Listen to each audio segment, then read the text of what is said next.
Welcome, guys. Today we're doing the endurance athlete gut. All things you want to know, about the gut. We're going to dive into why gut health is important, what impacts gut health and what you can do to improve it, very specific day-to-day strategies. How does endurance exercise impact the gut? And then how can athletes improve the impact that exercise has on your gut? So not just what you can do during, but how you can take what things you can actively do so that exercise doesn't have as big an impact on your gut. All right, so why is gut health important? There's kind of 6 key components. Gut health is foundational health. If your gut is not healthy on a day-to-day basis, on an ongoing basis, you will not be a healthy athlete. You will not be able to function like you want. A lot of times when athletes think of gut health, they think of it on race day. GI issues like bloating, gas, diarrhea, nausea, but it's the day-to-day health of your gut that really has the long-term impact. Kind of like we always say, your day-to-day nutrition is what makes you a stronger, better, more well-functioning athlete. The gut is a sensory organ. So a lot of times we forget that our gut is managing all these different components, and it is taking in input on the outside environment and the inside environment within our body. And the impact that stress can have on gut health, that outside stressors such as exercise, lack of sleep, those kinds of things, your gut is very much dependent on these inside environmental factors and outside environmental factors. If your gut isn't healthy, immune function is impaired, brain function, heart health. The more we learn about the gut, the more that we know that there are so many different components. It's not just digestion. Hormonal health is also affected by your gut health. Your gut is how you get rid of waste and metabolic toxins. So not just getting rid of things that you don't want in your body, but being able to improve in your training from a day-to-day perspective, being able to build muscle, training faster, sleep better. All of these components, your gut is involved in them.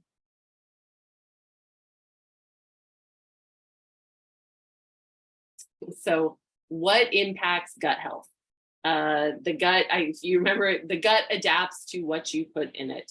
So just a basic overview of our gut. I know we've talked about this before. It is to put it bluntly, mouth to ass, 25 to 35 feet of a multitude of different components. And each component along that track or tube, if you will, is designed slightly differently because it has a different function. So imagine how many components are involved in not just eating the food but also in processing it, digesting it, how it has to travel. If you think about your mouth as one part of your GI tract versus your intestines, totally different in the way those things are made up. I mean, the intestines have these tiny little microvilli, that like finger-like organisms that are helping you to absorb your food. So all of these components, and it's not just the gut specifically, there's other things. There's digestive enzymes, there's your pancreas, your kidneys, all of these other organs also that are involved in gut health. So it really is essential, and lots of different things can come into play. Your daily diet really being this number one influence effect. So how much fiber you're getting on a daily basis, how many vegetables you're getting, are you including fermented foods?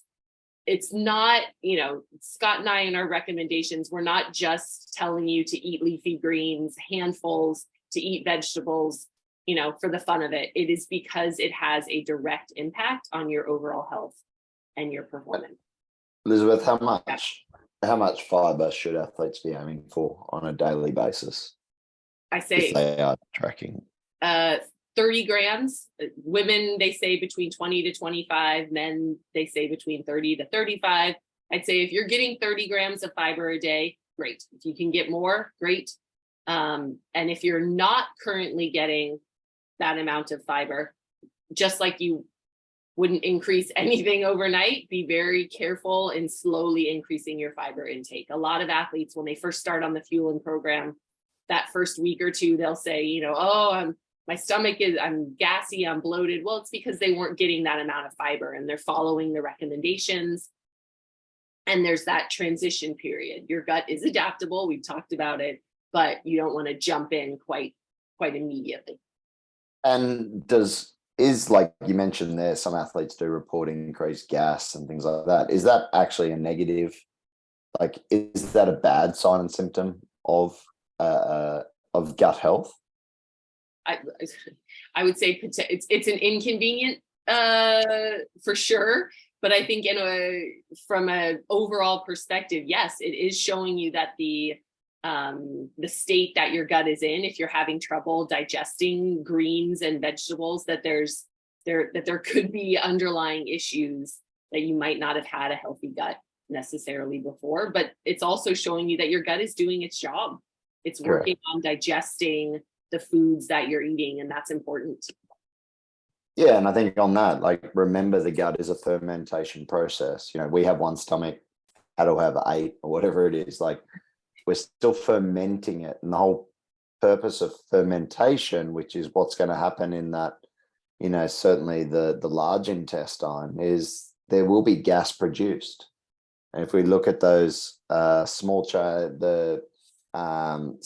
fatty acids, like, you know, that's what fuels cellular functions as well in the body. So I think, unfortunately, you know, societal pressure, whatnot, like, people are now associating things like some gas and burping and stuff like that as a negative or an adverse sign of gut health, but actually it may not be. It's actually a fairly natural process. So don't be too alarmed if you do fart a bit or you do burp a little bit or anything like that, if you are increasing your intake of fiber, because your body is just getting used to it and actually doing its job. There's obviously, you know, if you get massive amounts of bloating or diarrhea or constipation or lots of adverse symptoms, then yes, that is a different case. But do not be too alarmed if you do have, you know, you're eating more Brussels sprouts, you're eating more beans, things like that to increase fiber intake and increase total vegetable intake. Don't be alarmed if you do get some of those signs or symptoms in daily life. Like, yes, inconvenient, but certainly not a negative health consequence. Yeah. And on that note too, I've had athletes that say, you know, well, I'm going to the bathroom more now. And I don't know when it became a bad thing to like have at least a daily bowel movement. By all means, you should have that. But more than that doesn't necessarily mean that there's a problem. Like, regular, you know, bowel move, like these, it's normal. Our body is that's what the digestive system does. If you don't have a daily bowel movement, that is irregular. Yeah. Okay. Yep. Like, everyone should be at least going to the toilet once a day. Some people will go 2 times a day or 3 times a day, but at least one daily bowel movement should be happening. And if that's not happening, then take a look at what you're consuming and maybe look at increasing. Just on the fiber bit, the average in Western society is somewhere between 10 and 15 grams. The national recommendation, certainly in the UK and Australia, and I think in America, is that 30 grams a day intake of fiber. Yes, there may be some differences between male, female, but honestly, I can't understand why there would be a lower amount for females. But they don't yeah, care. I would be aiming for 30 grams a day, and certainly, and we're not talking about race week, certainly, but we're talking about like just day-to-day, weekly, trying to get, you know, 30 grams a day in. Scott, how do you feel about the wheat germ, psyllium husk, some of the fiber supplements like Metamucil? If athletes are saying, you know, oh, I'm not it always worries me, because then I think they're not getting enough of the fruit and veg and beans. But is it okay to add in your opinion? Look, I think maybe potentially at the start, if you struggle with consuming fruits and vegetables, it's a bit like a multivitamin, isn't it? Yeah. Maybe if you struggle with getting the foods in and you need to supplement with something to allow you to get to that, then great. It should be complementing your diet. But I think, you know, if you eat 6 serves of veggies a day, and then depending on your total carbohydrate intake, you're then adding in extra types of carbs to boost that, from sweet potato to, as you said, beans, legumes, things like that. Your fiber intake will certainly hit 30 grams a day through food consumption. And, the added bonus on that is if you're eating the food as opposed to consuming something like Metamucil or whatnot, is you're getting all the micronutrient density, but you're going to fill yourself up. You're going to feel very satiated and very full, and you're not going to have those hunger pangs, which could potentially derail your day-to-day nutrition by you going and snacking on a heap of crap. So I think, like, yes, potentially useful, and certainly in certain medical cases and disease states, then there could be a requirement for those sort of supplemental fibers. But I think there is some research as well looking at things even like, when you look at inulin or these processed fibers, it doesn't quite have the same effect on the gut microbiome as what the whole food natural forms of those fibers do as well. So that is probably something to take into consideration. So one that I think is often overlooked, but yet very important when it comes to gut health, is the underfueling, low energy availability. If we are not eating enough, and I can attest to this, your body, your digestive system slows down, your body's ability, especially with carbohydrates. So because they're villainized, a lot of times athletes, either intentionally or unintentionally, will limit carbohydrate consumption because that's how they think they're going to stay lean, or that's like the first spot that a lot of athletes will go to cut calories. And when you're not consuming carbohydrates regularly, your body loses its ability to efficiently and timely and digest the carbohydrates in a timely way. So not only does it slow down digestion, which then causes those issues we were talking about before, the food will sit in your stomach longer, it will ferment longer, you will have more gas, more bloating, you will not have good bowel movements, if any at all. But then also this, if athletes aren't necessarily doing it intentionally, you will go on race day and think, oh my gosh, I'm going to, be able to eat all the carbohydrates. And in fact, your body, because you haven't been consuming them on a daily, regular basis, and because you haven't been consuming them in training at a high enough amount, your body won't be able to properly utilize or digest those. So it's really, it's not just about what you do eat, but also what you don't eat. And I think that's important to remember, especially as we get into race season, the damage that can do.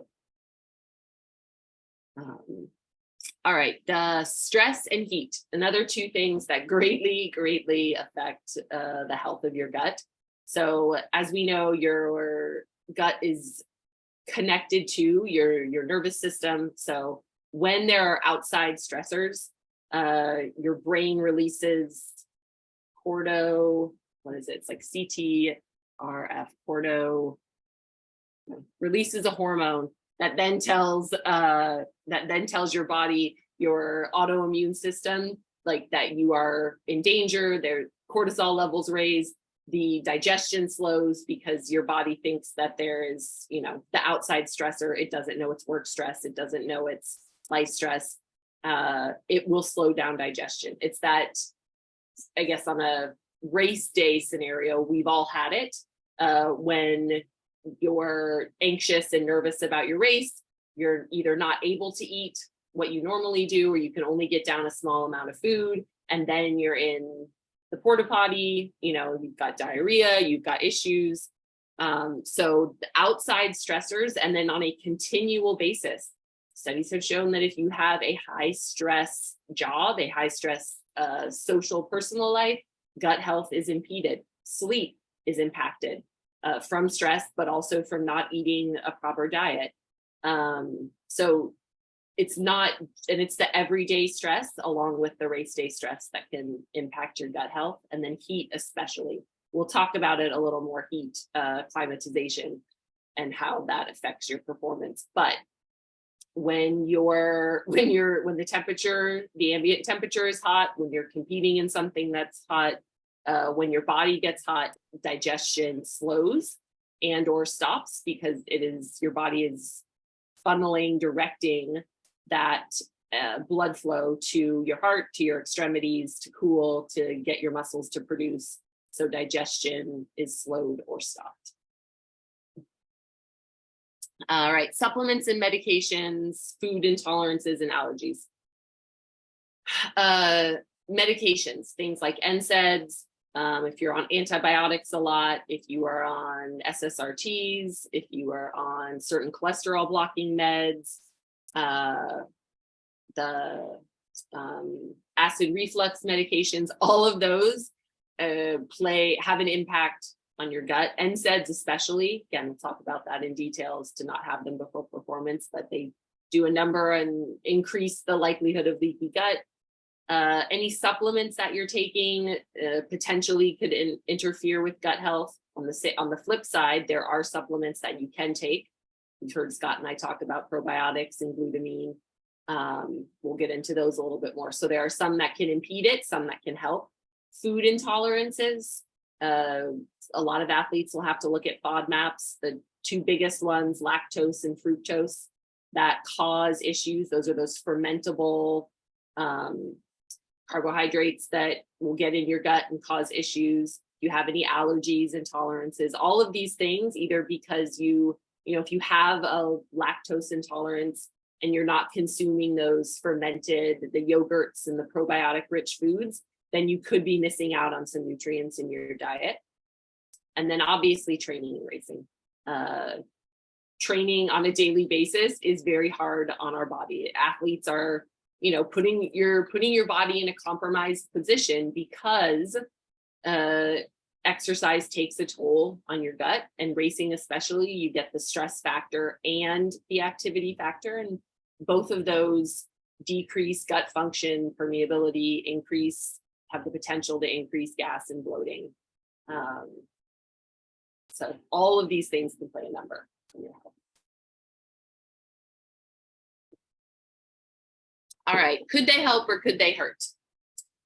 So some research showing some things that can help. Probiotics, highly likely. Again, if you don't have good gut health to begin with, probiotics can help maintain your day-to-day gut health. And as we're learning more and more, it can also potentially impact performance on race day. So definitely a safe one to either include or at least look into. Glutamine. Can I just jump in on that one? Sorry. So I think it's really important, and we did have a chat with a professor the other day about probiotics, about a particular product, and I pretty much grilled her because there is a lot of bullshit out there about probiotics. And probiotics, having tried to actually make a probiotic with a different company, the reality is that probiotics are actually quite expensive, or certain strains of probiotics are quite expensive. So when looking at probiotics that you might be able to buy from Kmart or Walmart or wherever it is, and they're only $10, it's probably because they're only worth about $1, okay, because they don't have anything in them. So what's called the CFU, the colony forming units, is really important. So that's the total numbers. I was actually under the impression at least 25 billion is required. Then if you start talking to researchers in the space, they actually are referring more closely to say 200 billion, and 800 billion is where clinical studies have been done.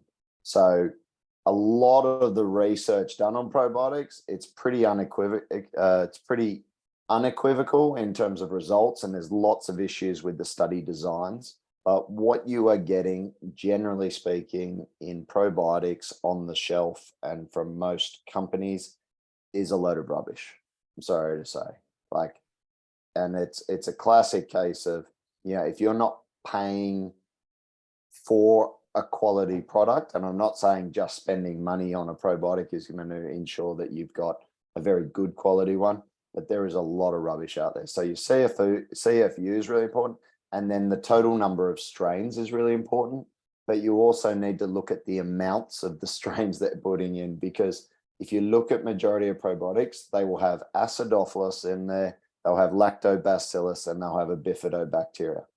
Where do you get those from? You get them from yogurt, okay? You get them from milk. Like, you can get them from a fermented drink. So they're very abundant, they're very easy to get, and they're very cheap. But then some of the more effective strains that have been shown to actually make differences in the human body, those strains will have very limited populations in the probiotics that you're purchasing, and thus the product you're getting might have the correct amount, might have the correct types of strains of probiotics and the correct numbers, but it doesn't have the effective dose of those strains, and that therefore makes the product actually ineffective as well. It's no different from a different type of supplement that might have, say, beta-alanine and caffeine in it, and let's say some essential amino acids, and it's got caffeine, it's got beta-alanine, it's got essential amino acids, but it's got 25 milligrams of caffeine, it's got 1,000 milligrams of beta-alanine, and it's got 500 milligrams of EAAs. It does nothing because the effective ingredients aren't there. So probiotics, I think, can be very helpful, and something that's not on here is prebiotics, certainly, because probiotics is what the actual live organisms are going into the gut, so reintroducing them. Prebiotics is what the probiotics or the live bacteria feed on. And it's probably a balance of those two, and making sure you got them right, that could help your gut out. But I think what we'll do probably at another time, we'll probably get the researcher to probably do a presentation, a bit like with the creatine one and whatnot, and we'll talk about probiotics and prebiotics and gut health in that way in a much more detailed manner. But anyway, I digress, but it's just one of those passion points for me with probiotics. There's just a lot of shit out there. Would you suggest then that someone that doesn't do dairy products of any kind at least try to get the probiotics to get some of the... But you don't have to eat dairy. Like, they could eat fermented foods and get the probiotics from that as well. So you're going to get live organisms from things like your kimchi, from your sauerkraut, and that, as long as it's good quality sauerkraut and kimchi as well, and it's not fermented in, if it's fermented, any of these fermented foods that have vinegar in them, they're not real. So any of the stuff that you can buy on a supermarket, which is shelf stable and it's got vinegar in it, it's not a real fermented food. And that, I actually only found that out recently, but it is still really important to look at. Like, you know, sauerkraut is made from water, salt, and cabbage. And yet you go into a store and you go into the shelf bought stuff, and a lot of it will contain vinegar. So it won't contain the health benefits of what you should actually be getting. So it's the vinegar that then vinegar kills it all. It kills it all. Yeah. So look at pickles. Pickles is a classic one. You think you're doing yourself a favor by eating pickles, but actually majority of pickles will have vinegar in them. So I'm still eating pickles. They're still good. I still love them, but they're I'm just not eating them for a fermented food. I just eat them, but they're probably not doing me any good. So anyway, I mean, there's other benefits of vinegar. So, you know, insulin. Yeah, you don't know about the magic of apple cider vinegar, Scott, that will cure every health ailment, lose 10 pounds in a week from apple cider vinegar. Apple cider vinegar is actually super interesting when you look at the research. There is some interesting stuff with it, but it's certainly not going to cure you. It's certainly not going to make you world champion. It's not going to make you super healthy overnight. But anyway, we'll keep going. Glutamine. All right. Glutamine. So it's something that we encourage in your either post-workout shake, certainly in your post-race shake. So glutamine, an amino acid that your gut just loves. It loves it as a fuel, and it kind of gets gobbled up by that gut tissue. And when you're exercising, that, you know, lessens. So we like to make sure that you have some of that, especially during those times of stress and from exercise and heat, that you're including that in there. So helping for gut health. How much are you recommending? Do you tend to recommend to your athletes? I tell them to use that. I tell them how much to have. No. Do you have a specific amount? Yeah, so I would tend to recommend a minimum of 10 grams. Ooh. And then for those individuals who have issues with gut and leaky gut, I'll tend to push them up to 20 grams a day. And this has, look, the theory behind it is tightening those junctions in the gut and reducing the ability for proteins and larger proteins to pass through. Then again, like you look at a lot of the supplements, they'll have 2 grams of glutamine in there. They might have 3 grams. It's not going to do you any, it's not going to help. If you look at the research in glutamine and when it's actually beneficial, it's usually in ICU victims and burns victims because it's conditionally essential amino acid that the body, once it's deplete, requires you to sort of supplement with it. And in higher doses, it seems to have a positive effect on the gut. So I would certainly say to athletes, start with maybe 5 grams, build that up to 10 grams.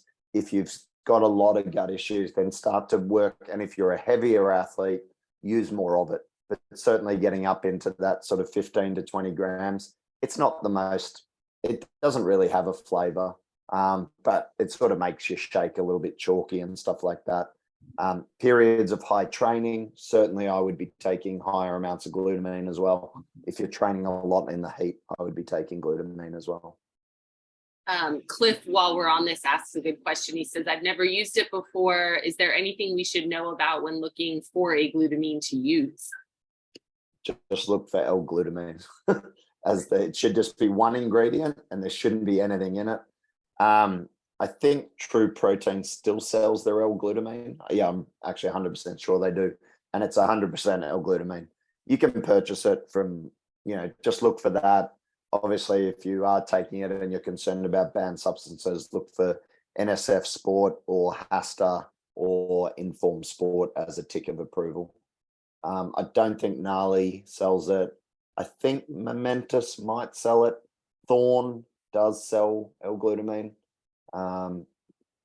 Again, it's a chronic supplement. It's not going to suddenly, make you suddenly get rid of any GI issues and things like that, but it can be useful, especially for those athletes who get a lot of sort of leaky gut syndrome.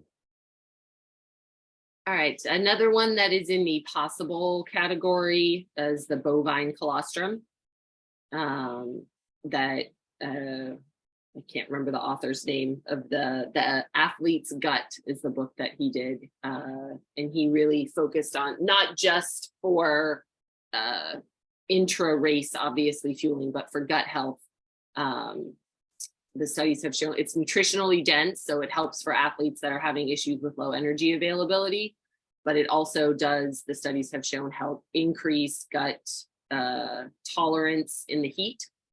So that can potentially be beneficial. Again, I have used colostrum. It's something that you have to get your gut used to, not something to start like race week. Not that we ever want to start anything new race week, but and then ginger is just kind of the everyday, like to help with nausea, over like gut health, inflammation. It's an excellent anti-inflammatory. Same thing with turmeric or curcumin. All right, things that could hinder gut health. And I think when we say hinder, this is why some people have gut issues. And if you haven't taken the time to practice your race fueling, to try to see what works best for you, this is where you can get into trouble. So caffeine, too much. If you are not a regular caffeine consumer, if you have not practiced taking caffeine pills or including caffeine on race day, you can take too much and end up with diarrhea. Like it can happen. It can get things moving through your gut. So it's something that you want to make sure that you've tried. But it's also something that we recommend. It is an ergogenic aid. So it is important that you, if you're going to use it, that you start working on it now. How much is too much in your opinion? Well, in the studies that they show, I think it was Asker that on his, he had 800 milligrams, which the thought of that about like shock. I mean, I can feel 200. I can't imagine. But that's as a bolus, isn't it? Yes. Yep. Which unfortunately there are some drinks. Like I don't think Monster is that high anymore, but I think Liquid Death I don't know. There are some that have between 6 and 800. So something to be mindful of. So usually for athletes, it's a really good, like somewhere around that 5 milligrams per kilo body weight is a good target for probably your upper limit as a bolus. Okay, somewhere around that 5 milligrams per kilo body weight, I'd probably stick to. So for me as an 80 kilo athlete, that's 400 milligrams at once. Would I take that? Probably not, because I'd be off my head. But it's also saying like that's in bolus. Now, how much?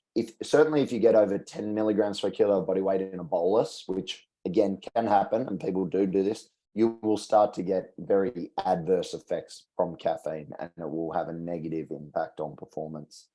It's not to say though that you can't go over that 5 milligram per kilo body weight over a period of time within a race.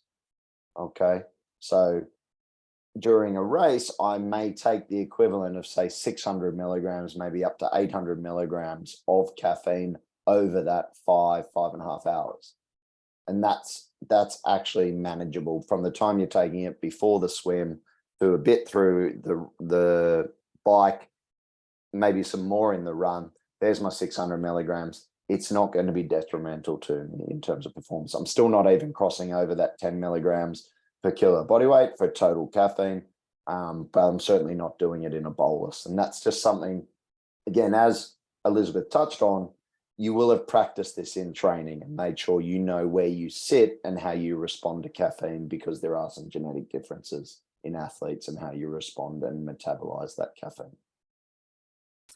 All right, so carbohydrates, the type and the combination. So we know, and you've heard Scott and I talk about glucose and fructose and the importance of the ratio of those, the importance of if you are trying to get to that 90 to 120 grams of carbohydrates an hour, that you need that mixed or multi-source carbohydrate. It's one of the reasons why we recommend Endurance Tap, because it has that 1-to-1 ratio of glucose and fructose. Martin gels, I think, is 0.8 to 1. Fructose to glucose, right? I think they're 2 to 1 still. The only other one is SIS beta fuel is the 1 to 0.8. Okay. So because they are utilized differently, if you are only having glucose, that's good up to about that 60 grams. But anything over that, you're going to want to make sure that you get in glucose and fructose. And again, with practicing, some athletes do have issues with fructose. So you want to know what gels work for you, what chews work for you, what combination of foods. Carbohydrates are important, but they can, they do ferment. You do have to digest and process them. So that's potentially where something that we're telling you to eat could be an issue if you haven't worked through it and practiced it. Sodium bicarbonate, again, potential performance enhancer, but not something if you haven't used it before and practiced with it and don't know how your body reacts to it, it can cause issues. Nitrates, same thing, potential diarrhea. Again, the performance effect of I think, beetroot powder, and then anything you haven't tested.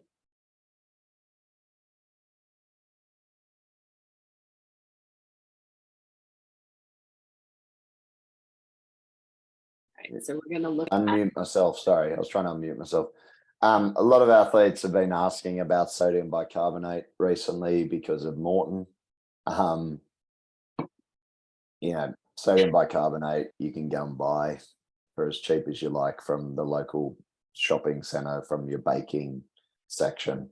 If any of you have done baking soda and you want to burp, it's baking soda, not baking powder. Make sure you get baking soda, bicarbonate soda. Don't get baking powder, you'll explode. But if you have done it, and more recently I was just playing around with it, just to see how I felt and stuff like that, it makes you burp a ton, okay? Like, you want to burp, go for it, be gassy. We will do a session on sodium bicarbonate because I know it's very topical at the moment. If you haven't done it, please do not do it just before a race.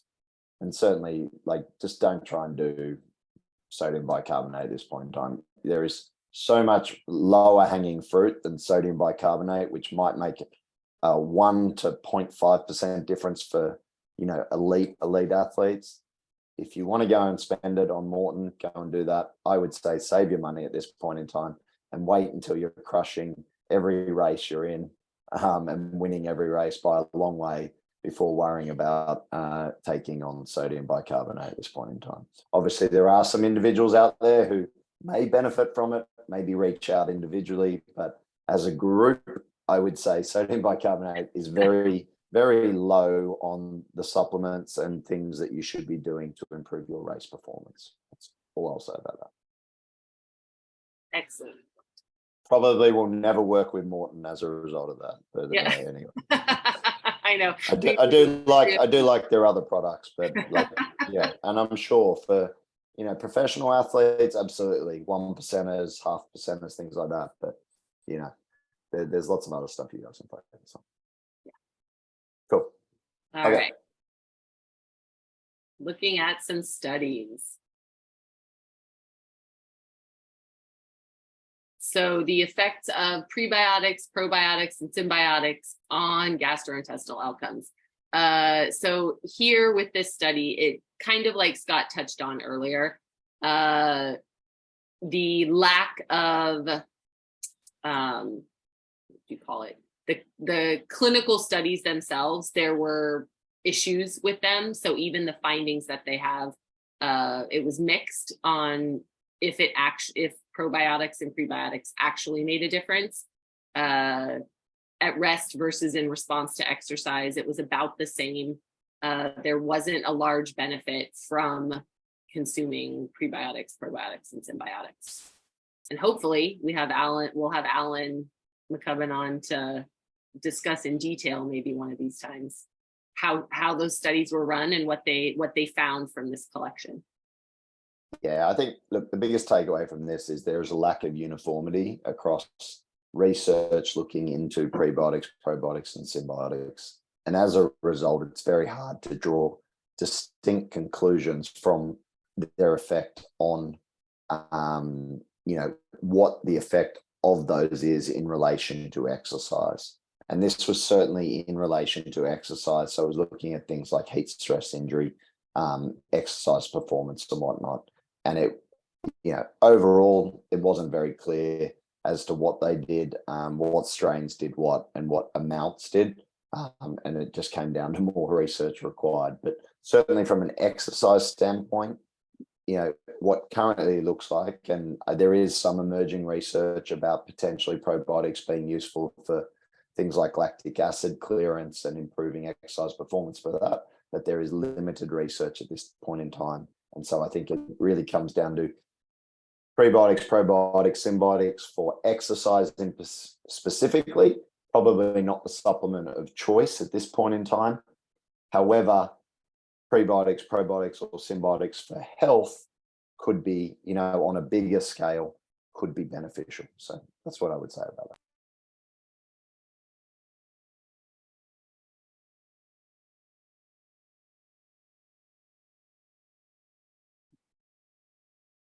I think, were you jumping? I think you were going to jump in on this one. No, me. Carbohydrate and protein intake during exertional heat stress. So the combination, so carbohydrates alone, carbohydrates and protein, studies found that carbohydrate and protein can help lessen the negative effect of heat during exercise. So helping your carbohydrate and protein can help your gut to have less of the symptoms during exercise where high heat is involved.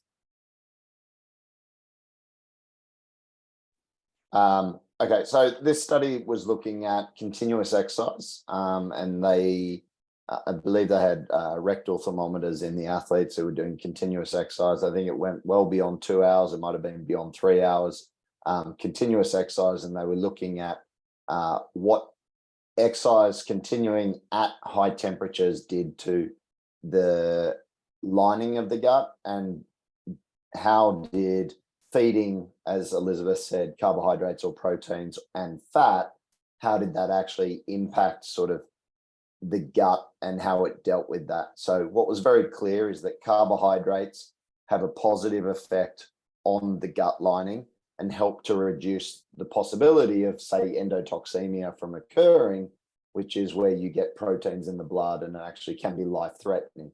So the point being is that carbohydrates have a very positive effect. Protein has an effect on it. Carbohydrate and protein has a positive effect. However, fat has very limited effect or nil effect on protecting the gut from heat stress injury. So this is a really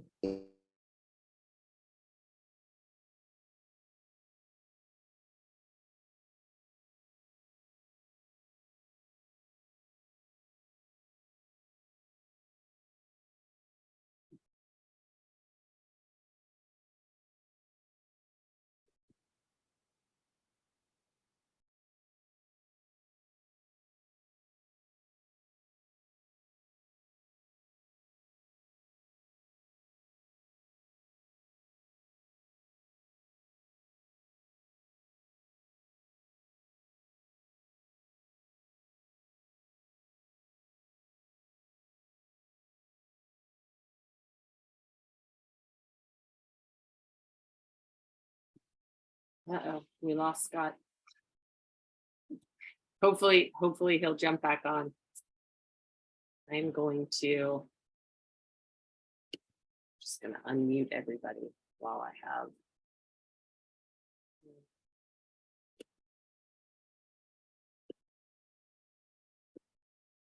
Just unmuting. You can go back and mute yourself, but this way at least you guys have the ability to speak up if you want while we're here.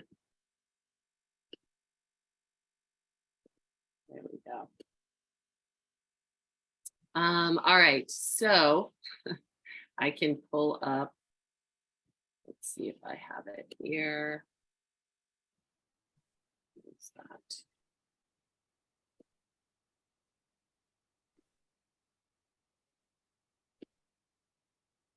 I'm running, but I just want to say I always learn so much from these calls, even if I listen later. So thank you.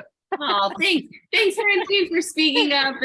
Thank you for filling the silence and I'm impressed that you're doing this while running.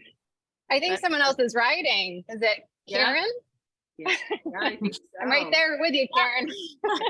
Multitasking. It looks like it's chilly, Karen. Is it chilly out there? Well, I may be overdressed given how cold I was when I was setting up my bike. Oh, okay, got it. sorry, did I get kicked? Did you kick me off or? I don't know how we lost you, but I'm glad that you're back. I got kicked off. It wasn't intentional. Yeah, look, end of the day, and what this reinforces is, okay, so you might want to be reducing fiber on like the weeks leading up or leading up to sort of a major race, obviously reduce fecal intestine and stuff like that to improve potentially reduce the risk of sort of GI complaints during the actual race. But the point of this being is why you want to be thinking about consuming carbohydrates and protein on the morning of a race, certainly when you're going to be exercising for more than 2 to 3 hours and the possibility of heat being applied to that. So this is where something like the overnight oats with some fruit salad, which is going to give you some fiber, it's going to give you carbohydrates, it's going to give you protein, with a little bit of fat, but the fat's not obviously protective, but it's going to give you calories, it's going to give you those macros, but it's also potentially going to help gut in terms of this heat stress injury. And I think that's the point. So that's why we tend to recommend that race day with something like overnight oats, toast, and things like that to actually boost up carbohydrate and protein amount that you should be thinking about considering on race day. Yep. Sorry. No, that's You go. perfect. I think that's yeah, important. All right. Do you switch to the next? Maybe, I don't know if your screen is paused potentially. You know what's going on. It still says it's on the carbohydrate and protein intake.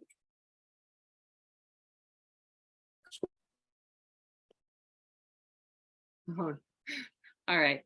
I just might have to pull mine up here for Scott. Let's do.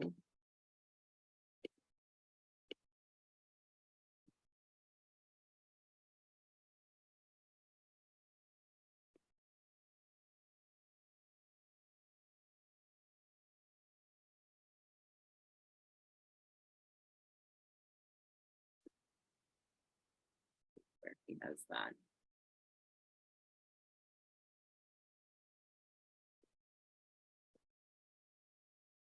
Just use mine.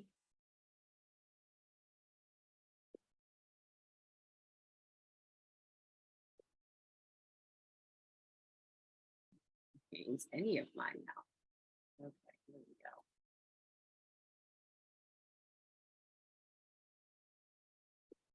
All right.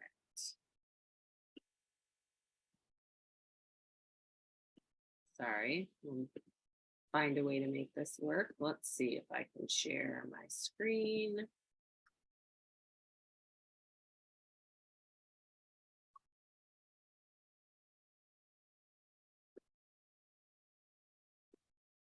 See how this works. Okay. Can you guys see this slide? I know we've already done it. Yes. Perfect. Thank you. All right. So what some things that cause gut issues.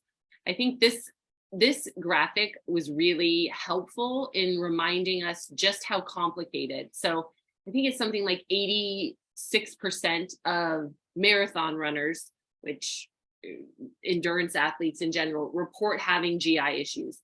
And a lot of times it's, oh, maybe it was just, what I had for breakfast. Maybe it was just the, I had that bad gel or I took Gatorade. And the point that I really want to kind of send and seal home is the fact that gut issues layer on top of one another continually. So it's never, almost never, just one thing.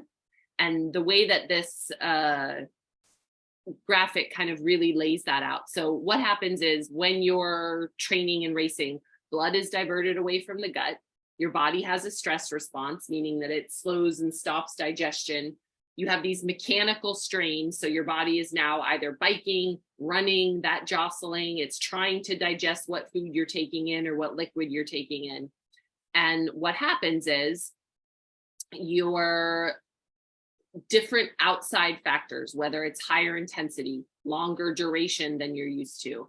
If you're like, when you get off the bike, a lot of GI issues happen on that run. If it's the ambient conditions outside, if it's hot, you're going to have more problems. If you're dehydrated, that's another factor that can take into that. Your feeding tolerance, if you haven't practiced what you want to do, if you're not regularly consuming carbohydrates. A lot of athletes I've seen take NSAIDs before they start. I don't know if it's the I know this is going to hurt, so I'm going to alleviate some of this pain in advance. But NSAIDs really do mess with gut permeability, and you end up with that leaky gut. So they weaken, as Scott was talking about, they weaken kind of the links and joints. So what happens then, your body, if you can imagine, it only likes very simplified version, very small particles to go through. And when you have that, when those joints start to get looser, larger and larger particles can get through into the blood. And that's when we start to see leaky gut and start to have issues. So when you're looking at your gut dysfunction and having problems, remember that it can be all of these things piled on top of one another. I also liked this graphic to show, when you look at it, what are the factors that make gut issues? The number one component when you're exercising is to look at intensity, duration, and modality. So intensity, how high? The harder that you are training and or racing, the greater the likelihood that you will have GI issues. The duration, the longer that it goes, obviously. I mean, for the most part, I don't think any of us have ever seen like Usain Bolt, at the Olympics, like, my gut, oh my gosh, he's in there. It was at like 9 seconds or something. The longer that you are training, and I know if you've jumped from an Olympic or a sprint distance and gone up to a half or a full, you're asking more of your body and you're trying to consume more calories, more hydration. The event is longer. Duration absolutely plays a factor. And then the modality, swimming versus biking versus running. GI issues in swimming. It's funny because athletes say it, it never happens when I'm practicing, but in race day, and that's because a lot of us practice in the pool and we're not swallowing a lot of water. There's not a lot of jostling. The lane lines help to keep you fairly stable. Whereas you get out in open water, athletes often swallow a lot more water. It's less calm, especially if it's an ocean swim. But in general, the swim has the kind of least potential for GI issues, and you're not taking in any food. The bike, it's very easy, which is why we always try to encourage you to really get fueling in early on in the bike when your gut is functioning, when your body is still relatively cool. And then running, obviously, that's where we have the most, because not only are you running usually at a higher intensity, but you also have that jostling, and it's just harder for your body to be able to digest.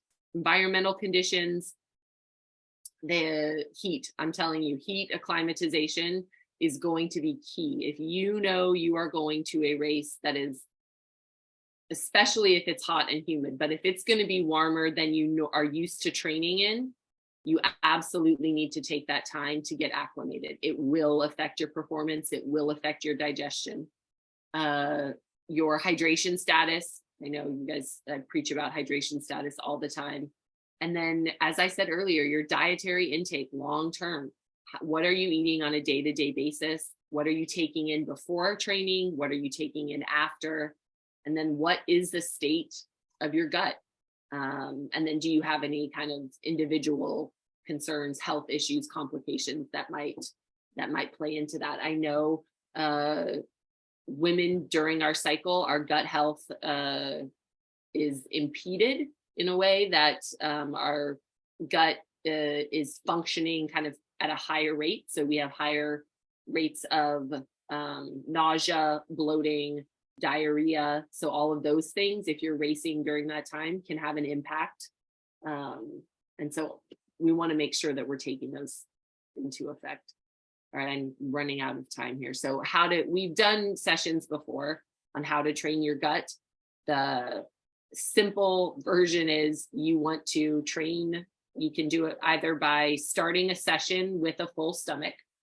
So maybe having a big meal and then jumping on the trainer, that kind of discomfort. So you're used to learning what your body feels like when you have that like a full stomach.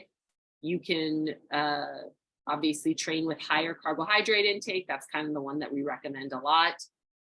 Stimulating your race nutrition plan, and then increasing the carbohydrate content in your daily diet. It's going to make all the difference in the world. And the idea there is to eventually reduce bloating and gas, increase gastric emptying, increase your ability to absorb carbohydrates, and increase delivery of carbohydrates to those cells. So really you're priming the pump so that your body is better all around at being able to digest and utilize carbohydrates.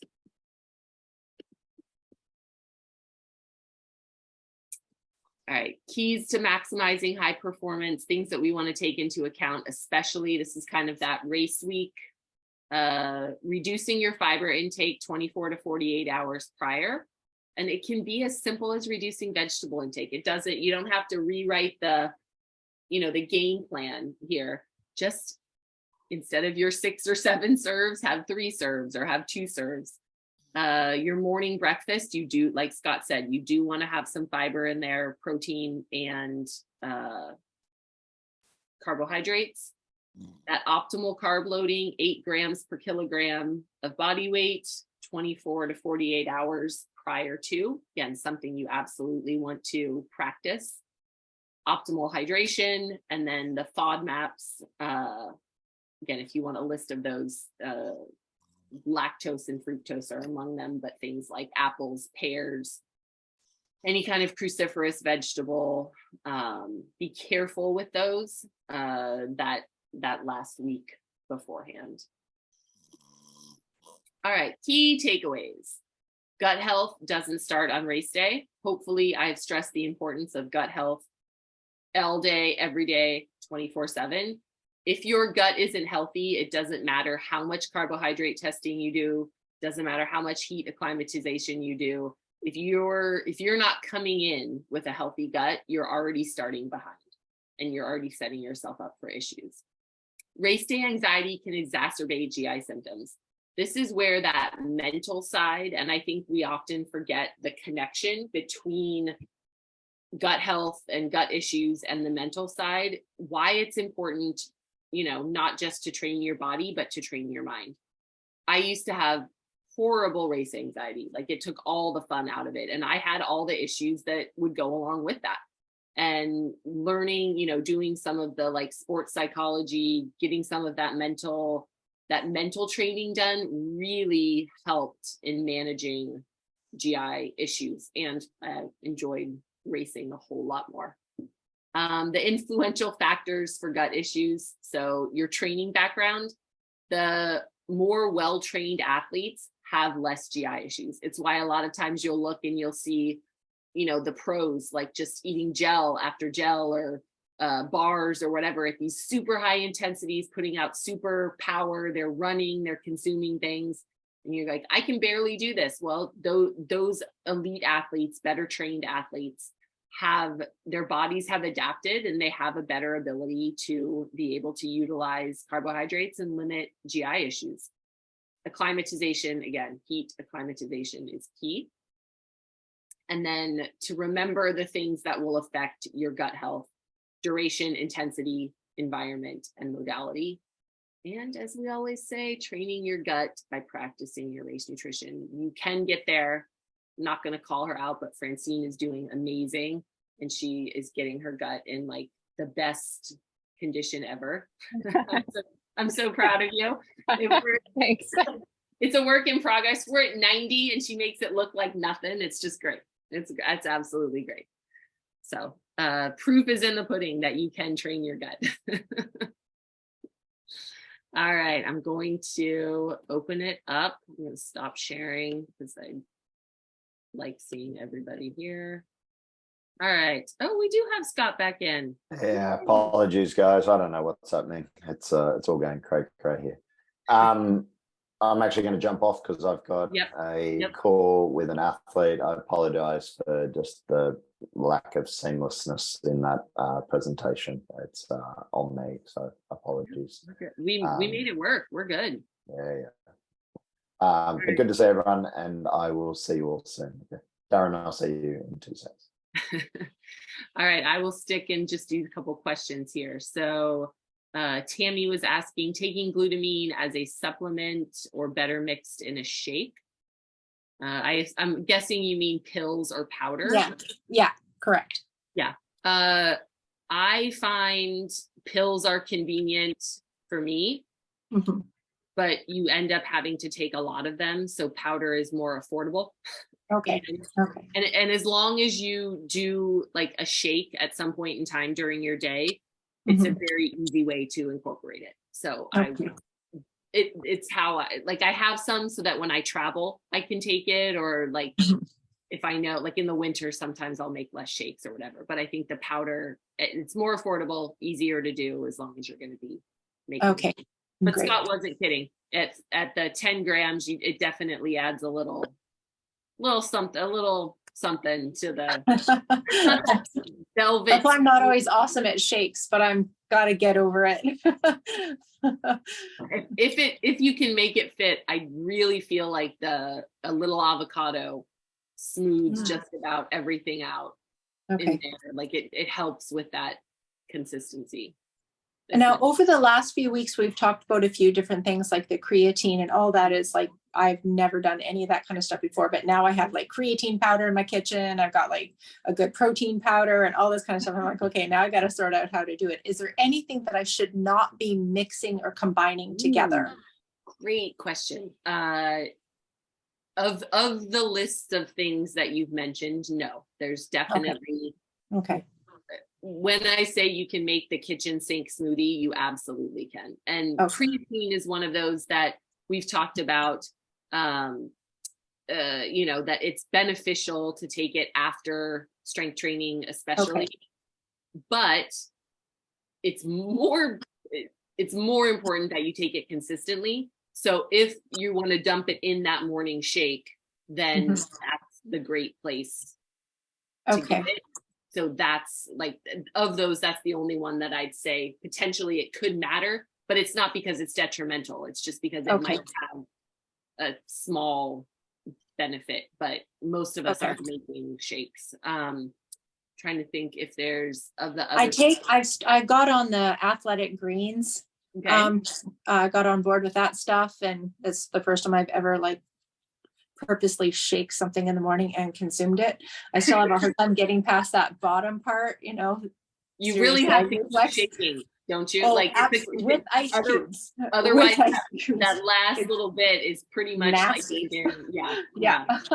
Now with that stuff, should I just, because it says take that on an empty stomach, leave it for 20 minutes. So I've been taking that on my way to like the pool or in my morning before I hop on any other food. What about combining with that? You could easily combine the glutamine with that. That wouldn't be a problem. And since you're already and you might even do like the 5, you might divide it up so it's a little less powdery. I would say with the athletic greens, you're not taking it with your coffee, but that's one that I would say I would separate. Yeah. I wait a while for the latte. That's your post swim or post gym treat. Yeah, definitely. Have you? I'm curious, since you're, now I feel almost like the home shopping network. We've got you to have all these powders in your kitchen. How are you feeling? I know creatine takes a little bit of time, but is it nice to have? Well, I just got the creatine powder. I'm in Canada, so I'm very limited on what I can order from the feed.